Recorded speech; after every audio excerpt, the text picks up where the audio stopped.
안녕하세요. 서울에서 살고 있는 40대 가정주부입니다.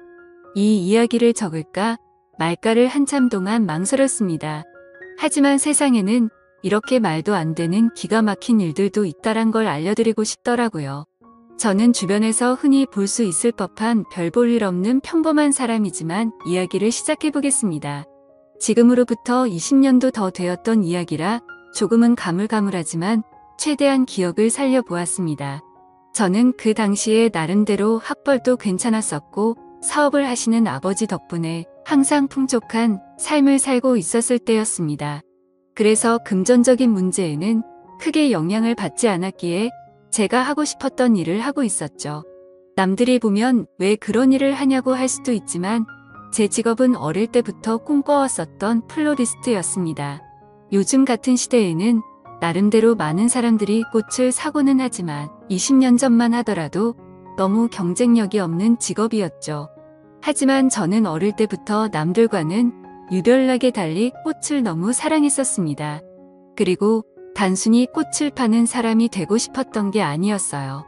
꽃이라는 식물에 대한 지식들을 사람들에게 알려주고 싶었고 예술적으로 다가가서 꽃을 디자인하는 그런 사람이 되고 싶었습니다. 아무튼 그렇게 철없이 시작했던 꽃 가게는 부모님의 지원 아래에서 시작되었죠.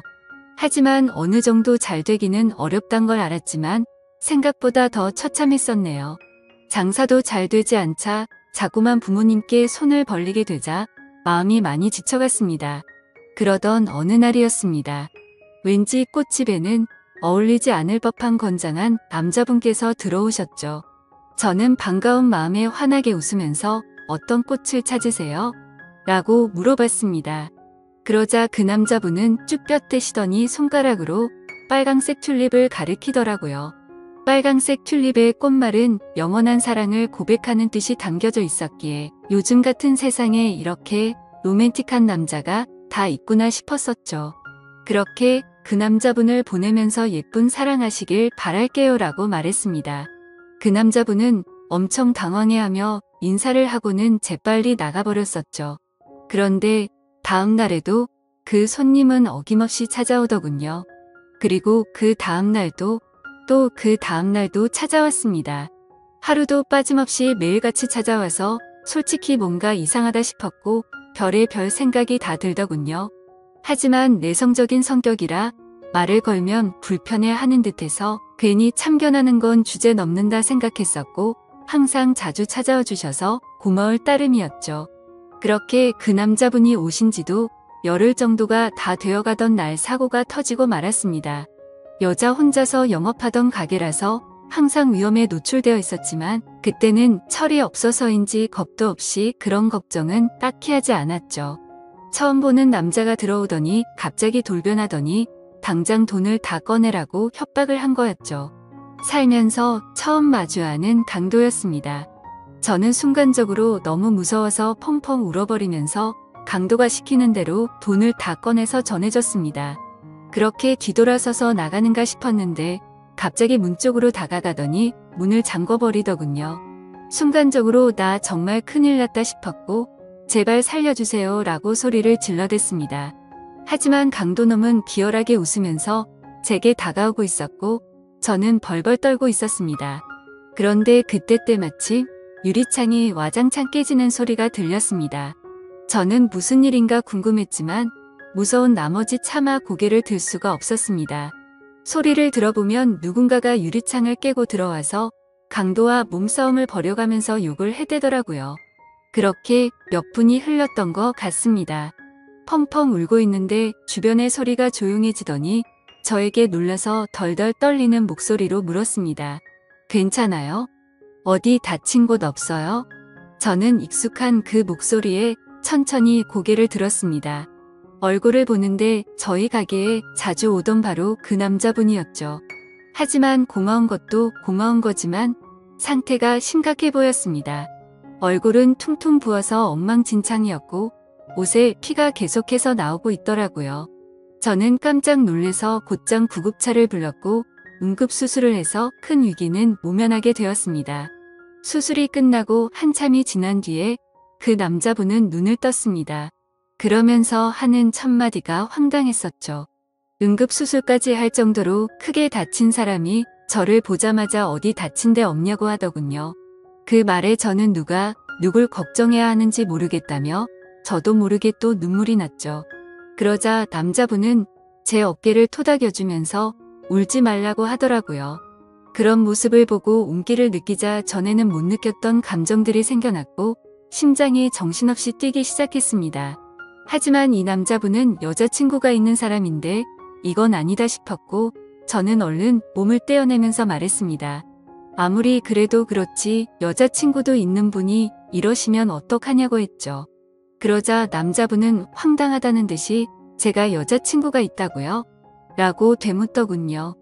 여자친구가 있어서 항상 그렇게 꽃을 사가셨던 거 아니에요? 물었습니다. 남자분은 아픈 소리를 흐느끼며 웃더라고요.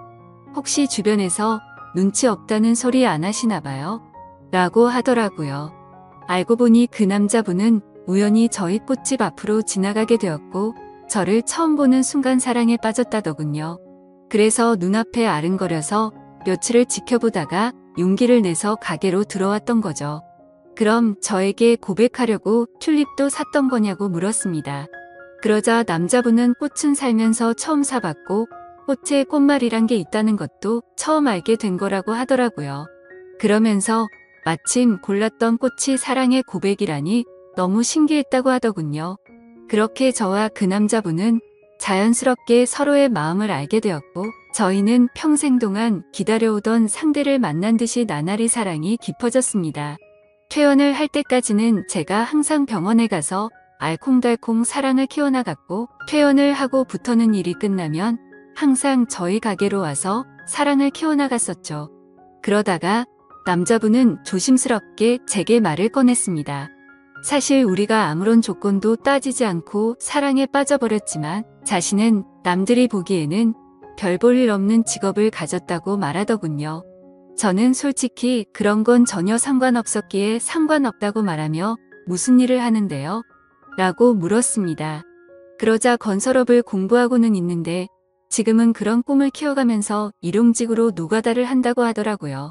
사실 평범한 직업은 아니었기에 호기심이 생기긴 했지만 그게 문제가 되는 건가 싶었습니다. 저는 직업에 귀천이 어딨겠냐며 저도 이렇게 적자 보면서 일을 하는데 나보다는 낫지 않냐며 웃었죠. 우리는 그렇게 예쁜 사랑을 키워나가게 되었고 정말 생각하지도 못한 상황이 생겨버리고 말았습니다. 그건 바로 저희 부모님이셨습니다. 남자친구와 2년간의 연애를 하다가 평생 가약을 맺기로 하였고 부모님에게 소개를 시켜주기 위해서 말을 꺼냈는데 남자친구에 대해서 이야기를 해주니 정말 불같이 화를 내시더라고요. 저는 제 남자친구를 사랑했기에 직업도 능력도 다 필요 없다고 하지만 저희 부모님은 저를 금이야 오기야 열심히 키워주셨고 돈도 안 되는 제 직업에 대해서도 저를 위해서 응원해 주시면서 경제적인 지원도 아끼지 않으셨습니다. 하지만 그런 딸에게 능력도 없고 앞날이 막막한 노가다 하는 남자라니 가당치도 않으셨던 거죠. 그날부터 정말 울어도 보고 빌어도 보고 끊임없이 애원했습니다. 부모님의 생전 처음 보는 단호한 모습에 너무 슬펐고 원망스러웠습니다. 결국 저는 어쩔 수 없이 부모님을 등지고 남자친구를 선택하기로 마음을 먹었습니다. 남자친구도 그렇게까지 해서 부모님과 연락이 끊겨버리면 후회하지 않겠냐며 제 마음을 돌리려고 많이 애를 썼습니다.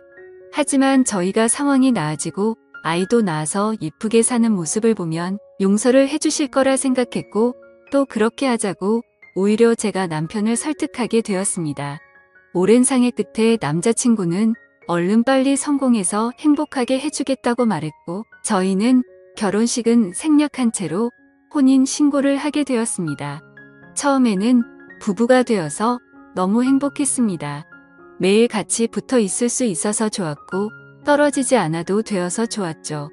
하지만 이상과 현실은 생각처럼 녹록치가 않더라고요. 부모님의 지원이 끊기게 되자 꽃집에서 생기는 적자는 도저히 감당이 되지 않았습니다. 남편이 열심히 일해서 번 돈을 밑빠진 독에 물 붓는 짓을 할 수는 없었기에 저는 제 직업을 포기하려고 마음을 먹었습니다. 하지만 부동산 계약은 아직 1년이 넘게 남아있었고 가게를 열면 오히려 적자가 심해지는 상황이었죠. 결국에는 계약 기간이 만료될 때까지 가게는 빠지지 않았습니다. 그로 인해 보증금은 전부 다 사라진 지는 오래였고 권리금도 한 푼도 받지 못해서 오히려 빚만 몇천만 원이 생겨버렸습니다. 도움은 주지 못할 망정 빚까지 생기게 만드는 바람에 남편에게는 너무 미안했습니다. 그래서 결국 저도 빚이라도 갚는 게 최우선이다 싶어서 무작정 아르바이트 자리를 구하고 다녔고 결국에는 오전에는 홀서빙을 했고 저녁에는 주방 보조로 일을 하게 되었죠. 돈이라는 게 이렇게 벌기 어렵구나라는 걸 너무 절실하게 깨닫게 되었습니다. 그리고 빚이 생기고부터 이자가 어마어마하더군요. 남편과 함께 아무리 열심히 빚을 갚아도 빚은 너무 더디게 줄어들었고 삶에 힘들어질수록 서로에게 점점 지쳐가는 것 같았습니다. 연애 시절에는 한 번도 다툼이 없었는데 날이 갈수록 서로에게 짜증이 늘어가더군요.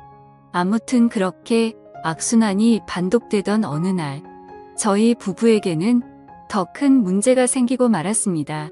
자꾸만 소화가 안 되고 배가 더부룩했는데 저는 결국 쓰러지고 응급차에 실려 가버리게 됐던 거죠. 참 많이 암담했습니다. 사람이 많이 힘들다 보니 아픔 걱정보다도 돈 걱정이 앞서더군요. 경제적으로 어렵다 보니 보험은 이미 해지가 됐던 상황이었고 혹시나 큰 병이 아닐까 걱정이 임한 저만이 아니었습니다. 하지만 슬픈 예감은 왜 틀리지 않는 걸까요? 의사 선생님은 검사 결과를 보더니 당장 입원해서 수술부터 하셔야겠다고 말하더군요. 지금 위쪽에 암이 발견됐는데 생각보다 크게 전이 되지는 않았는데 시간이 가면 갈수록 너무 위험한 상태라서 당장 수술 날짜를 잡아야 한다고 했습니다. 왜 한순간에 모든 게 엉망진창이 된 건지 너무 서러워서 펑펑 울었습니다. 남편도 아무 말 없이 고개를 숙이고 있었고 그런 모습을 보는데 남편이 원망스러웠죠. 제가 선택하고 설득해놓고는 결국에 저는 남편 탓을 하고 있었던 거죠. 남편은 구겨진 인상으로 조용히 밖으로 나갔습니다. 그리고는 며칠 동안 전화도 받지 않고 제 앞에 나타나지를 않았죠. 그러다가 양복을 멀끔히 차려입고 나타나서 이혼 서류를 내밀더니 정신나간 소리를 짓거리더군요. 며칠 동안 고민을 해봤는데 당신과 살면서 당신 빚 때문에 내 인생도 망가진 것 같다고 말이죠. 그런데 그것도 모자라서 이렇게 큰 병을 치료해줄 돈도 없고 감당해낼 자신이 없다고 했습니다. 이제는 내가 뒷바라지 더 이상은 못하겠으니까 이혼을 해달라고 요구하더군요. 나를 위해서 온몸이 피투성이가 되어가면서 지켜주던 그 남자가 맞는 건가 싶었습니다. 몸도 온전치 못한 저를 버리고 이기적으로 저를 버린다는 모습에 너무 상처를 받았고 병실 내에 다른 사람들이 있는데도 불구하고 소리를 지르면서 욕을 해댔고 너 없으면 못 살 것 같냐고 말하면서 이혼 서류의 도장을 찍어줬습니다. 그러자 남편은 잘 지내라는 말 한마디만을 남겨둔 채 문 밖으로 나가버렸습니다. 저는 그동안 묵혀왔던 감정을 내뱉듯이 창피한 것도 모르고 소리내서 펑펑 울었죠. 옆에 있던 사람들은 저렇게 못된 남자랑은 이혼하는 게 100번 1000번 맞다며 저를 위로해주더군요. 제 곁에 아무도 없자 부모님 생각이 나서 부모님에게 연락을 드리게 되었습니다. 어머니가 뛰어오시더니 그러게 왜 그런 남자랑 결혼했냐며 저를 끌어안고 우셔서 저도 같이 펑펑 울었습니다. 그렇게 30분 정도 뒤에 아버지가 들어오셨고 일단 병실부터 옮기자며 1인실로 옮겨갔습니다. 다행히도 경제적으로 부유하신 부모님의 지원을 받고서 저는 수술을 치르게 되었고 초기에 치료를 한 덕분에 아주 건강하게 회복을 하고 퇴원을 하게 되었습니다. 건강을 회복한 이후로는 전 남편에게 뒤통수를 제대로 얻어 맞은 덕분에 완전 다른 삶을 살게 되었죠. 예전처럼 순둥순둥한 성격의 여자가 아니라 그 어떤 사람보다도 독할 정도로 정말 열심히 살게 되었습니다. 순진하게 꿈꾸던 꽃집에 대한 미련은 버린 채로 아버지와 상의 끝에 사업을 이어받기 위해서 회사로 출근을 하기 시작했죠. 아버지는 그 당시에 누구나 이름만 들으면 알 수 있을 만큼의 사업을 운영하고 계셨고 몇 년 동안은 순탄하게 회사가 고속 성장을 이뤄나가고 있었습니다. 하지만 그런 행복한 일들도 오래가지는 못하였죠. 매번 사업이 성공하다 보니 겁이 너무 없어졌고 무리하게 사업을 키우다 보니 회사는 걷잡을 수 없이 무너지기 시작했습니다. 그때 절실하게 느껴졌습니다. 아무리 노력하더라도 인생은 한순간에 파탄날 수 있다는 걸 말이죠. 결국 투자자들의 빚독촉에 시달려서 저희 가정은 풍비박산이 났습니다. 아버지는 너무 큰 좌절감으로 인해서 모든 연락을 끊은 채 사라지셨고 어머니와 저는 조그마한 여관방에서 세상에 둘만 남겨진 기분으로 서로를 끌어안고 울었습니다.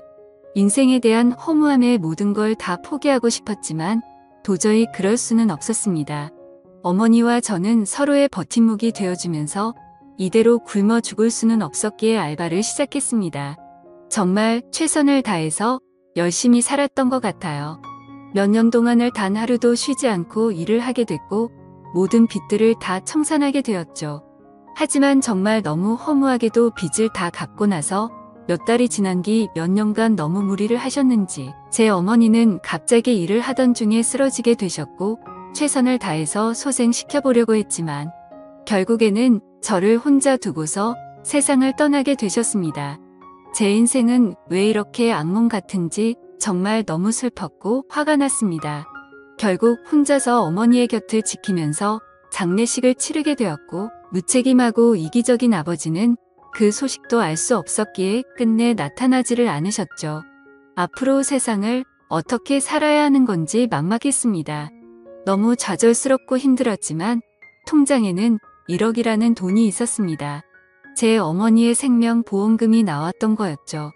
정말 삶이 힘들었지만 예전에 제 암 수술을 할 때 보험이 없으면 너무 힘든 걸 잘 알았기에 어떻게든 보험은 잘 넣어두었기에 보험금을 받을 수 있었습니다. 이 돈으로 앞으로 어떻게 살아가야 할지 고민을 했습니다. 그래도 몇 년간 배워왔던 아버지의 사업을 다시 시작해보는 게 좋겠다 싶었습니다. 왜냐하면 그것 말고는 제가 할 수 있는 일이 전혀 없었기 때문이었죠. 그렇게 저는 다시 제 사업을 시작하게 되었고 1억이라는 자본금으로 시작해서 1년도 채 지나지 않아서 2억으로 늘어날 만큼 승승장구했습니다.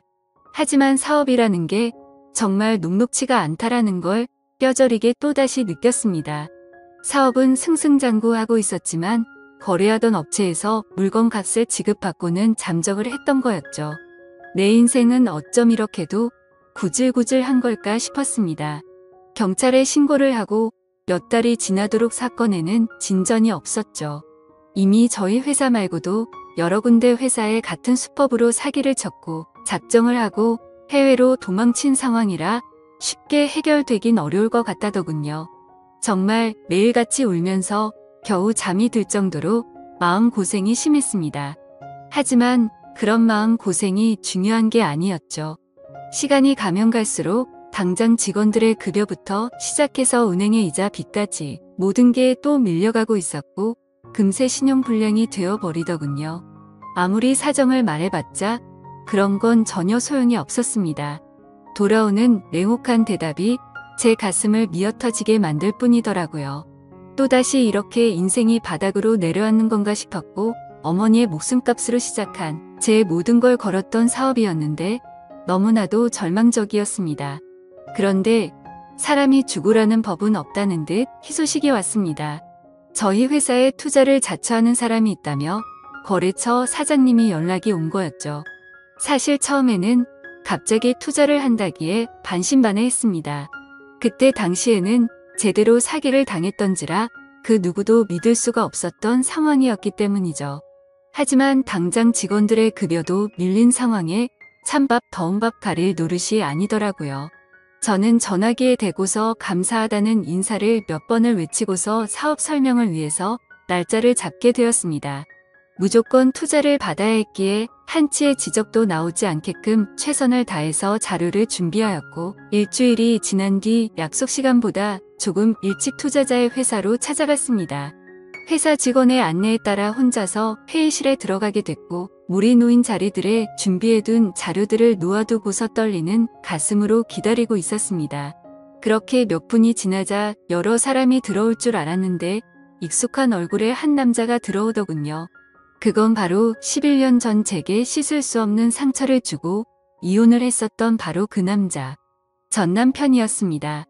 저는 너무 당황해서 당신이 뭔데 여길 나타나냐고 말을 했죠. 그러자 전 남편은 내가 당신 회사에 투자하기로 한 사람이야 라고 말하더군요. 이게 무슨 헛소리인지 어안이 벙벙했습니다. 알고 보니 전 남편은 몇 년 전부터 이 회사를 시작하게 됐고 돈을 엄청나게 많이 벌고 있는 건설업계의 대표가 되어 있었습니다. 마음 같아서는 그냥 욕을 해버리고 뛰쳐나가고 싶었어요. 하지만 저로 인해 생활이 제대로 돌아가지 않는 직원들의 월급도 지급해야 했고 제 모든 걸 쏟아부은 회사를 포기할 수는 없었기에 눈물을 머금고 참았습니다. 저는 결국 어쩔 수 없이 다시 인사를 드리면서 그럼 저희 회사에 대해서 설명할게요 라고 말했더니 전 남편은 설명은 필요 없다고 말하더군요. 그저 단순히 자신과 하룻밤만 같이 있어주면 곧바로 투자는 진행될 거라고 말하더군요. 그 말을 듣는데 기분이 너무 불쾌했고 자존심이 상했습니다. 하지만 최대한 내색하지 않고 말을 이어갔습니다. 당신 인간 같지 않은 건 잘 알았지만 몇 년 사이에 돈 좀 벌었다고 진짜 인간이길 포기한 거냐고 말했습니다. 전 남편은 관심 없으면 투자는 없던 걸로 하겠다면서 자리에서 일어나더니 생각할 시간이 필요한 거면 그렇게 하라며 명함을 주고는 나가버렸죠. 그날 집에 돌아가서 못된 전 남편의 행동에 너무 분했고 예전에 저를 버리고 갔을 때가 생각나서 분노를 못 참고 눈물이 터져버렸습니다. 그렇게 며칠 동안 고민을 해봤지만 답은 이미 정해져 있었습니다. 이미 급한 불을 끄느라 대출을 최대한 받은 상황이라 추가 대출도 불가능했고 신용불량이 되어서 아무 곳에서도 돈을 빌릴 수가 없었으니까요. 결국 어쩔 수 없이 명함에 적힌 번호로 연락을 하게 되었습니다. 전 남편은 약속 날짜와 시간을 제게 알려줬고 약속한 당일날 남편은 먼저 와서 호텔에 있는 고급스러운 레스토랑에서 기다리고 있었고 부드러운 스테이크와 엄청 비싼 와인까지 마셨습니다. 10년 전만 해도 그렇게 찌질했었던 남자였는데 이제는 아주 잘나가는 회사의 대표라니 감회가 새로웠습니다. 그렇다고 증오하는 마음은 너무 컸었기에 그 자리가 불쾌했고 기분이 나빴습니다. 그래서 말을 걸어도 무표정으로 대충 대답만 하고 있었죠.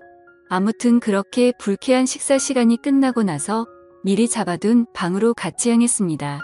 그런데 괜히 신경 쓰이게 전 남편은 다리를 다친 건지 저보다 한참 느리게 걸으면서 약간은 쩔뚝거리면서 걷더라고요. 그래서 저는 그 모습을 보고는 다리도 다쳤으면서 이 상황에 참 대단하다라고 말해버렸죠. 그 말을 듣고는 전 남편은 표정이 굳더니 아무 말 없이 발걸음을 옮기더군요. 결국 저희는 같이 방으로 들어가게 되었고 기분이 정말 묘했습니다. 마음속으로는 굉장히 불쾌했지만 저도 모르게 심장이 폭발할 것처럼 두근대더군요. 그렇게 한참 동안 정적이 흐르고 있는데 전 남편이 먼저 말을 꺼냈습니다. 사실은 제게 고백할 게 있다고 합니다. 그 말을 듣는 순간 그럼 그렇지 그 큰 돈을 준다고 할 때부터 이상했다라고 생각하는데 전 남편은 갑자기 제 앞에서 자신의 바지를 내리더라고요. 그러자 드러난 남편의 다리에는 의족이 자리하고 있었습니다. 저는 깜짝 놀라서 발이 어쩌다 그렇게 된 거냐며 놀라서 물어보았죠. 전 남편은 저와 헤어지고 나서 몇 달 뒤에 노가다를 하다가 사고가 났었답니다. 지금에서야 이렇게 용기를 내서 미안하다면서 눈물을 흘리더군요. 그러고서는 그때 왜 내가 그런 선택을 하게 된 건지 말을 이어갔습니다. 사실 남편은 저와 이혼을 하게 된 이유가 저의 수술을 위해서였답니다. 남편은 병원에 없던 그 며칠 동안 어떻게든 돈을 마련해 보려고 온갖 방법을 썼었다네요. 그러다 결국 걷잡을 수 없는 실수를 저지르고 말았죠. 대출은 당연히 불가능했고 단기간에 돈을 벌 수 있는 건 도박에 모든 걸 걸었답니다. 이틀 동안 잠도 안 자고 했지만 결국에는 집의 보증금은 물론이고 모든 전 재산을 잃어버리게 되었답니다.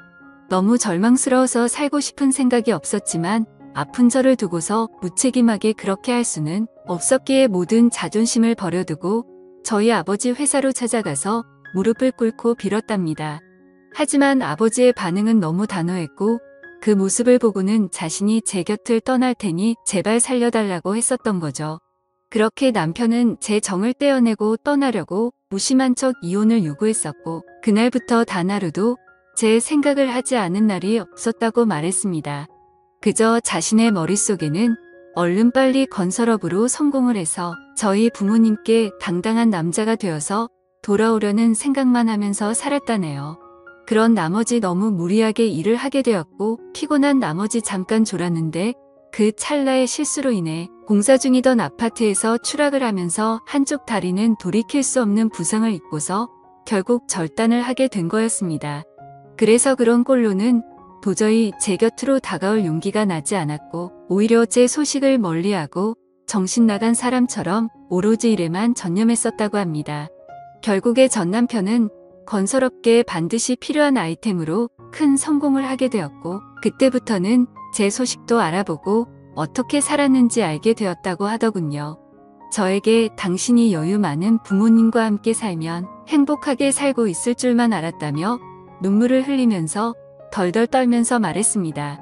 그런 큰 아픔을 겪으면서 얼마나 세상이 원망스러웠을까 싶었고 너무 슬퍼서 매일같이 울었다네요. 하지만 10년이라는 긴 시간이 흘러버렸고 제 앞에 나서기에는 도저히 용기가 나지 않았답니다. 그러다가 제가 당한 사기 소식을 저희 거래처 사장을 통해서 알게 되었고 금전적으로 여유가 없는 저를 돕기 위해서 투자자로 나서기로 결심을 했었답니다. 전 남편은 제게 말했습니다. 당신을 떠나보내고 자신을 너무 원망했고 10년 동안 단 하루도 빠짐없이 후회하고 그리워했다고요. 내게는 지금도 앞으로도 당신 한 명만이 영원한 사랑이라며 저를 안아줬습니다. 저도 그런 모든 얘기들을 다 듣고 나서 눈물이 터져버렸고 아무 말도 하지를 못한 채 남편을 끌어안고서 울기만 했죠. 지금은 그날 이후로 저희는 끊어졌었던 사랑을 다시 이어붙였고 제 사업도 남편 사업도 다 승승장구해서 경제적으로는 많이 여유로워졌습니다. 한때는 세상이 무너질 만큼 힘들었었지만 저를 위해서 자신을 희생했던 남편과 지금은 어느 누구도 부럽지 않게 행복한 생활을 하고 있네요. 누구에게나 저처럼 큰 시련이 생길 수도 있겠지만 항상 좋은 미래를 생각하면서 힘내셨으면 좋겠습니다. 저의 기구한 사연을 읽어주셔서 감사합니다.